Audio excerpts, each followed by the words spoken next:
दोस्तों, कुरुक्षेत्र में लड़े गए महाभारत के युद्ध में लाखों सैनिकों ने भाग लिया था।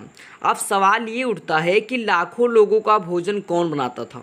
और सवाल ये भी उठता है कि हर दिन हजारों सैनिक मारे जाते थे, पर शाम का खाना हिसाब किताब से कैसे बनता था।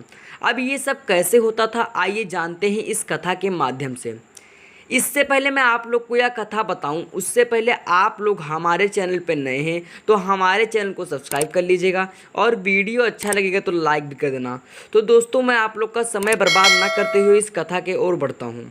दोस्तों, श्री कृष्ण की एक आछेड़ी नारायणी सेना मिलकर कौरवों के पास 11 छेड़ी सेना और पांडवों ने 7 अछेड़ी सेना एकत्र की थी।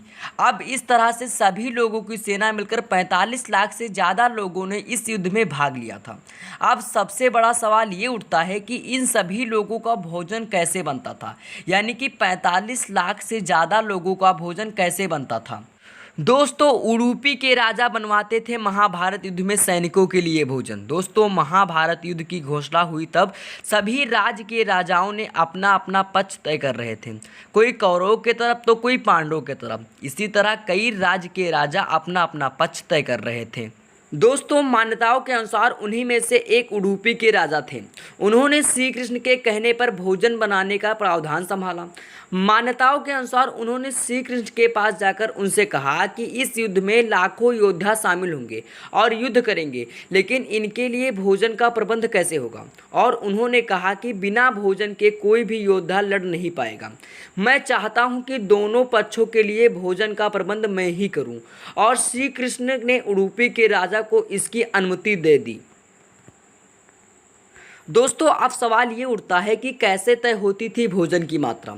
दोस्तों, राजा के समस्त यही सवाल था कि प्रतिदिन मैं भोजन किस हिसाब से बनाऊं, खाना कम या ज़्यादा तो नहीं होगा। पर उनकी चिंता का हल श्री कृष्ण भगवान ने पहले ही निकाल लिया था।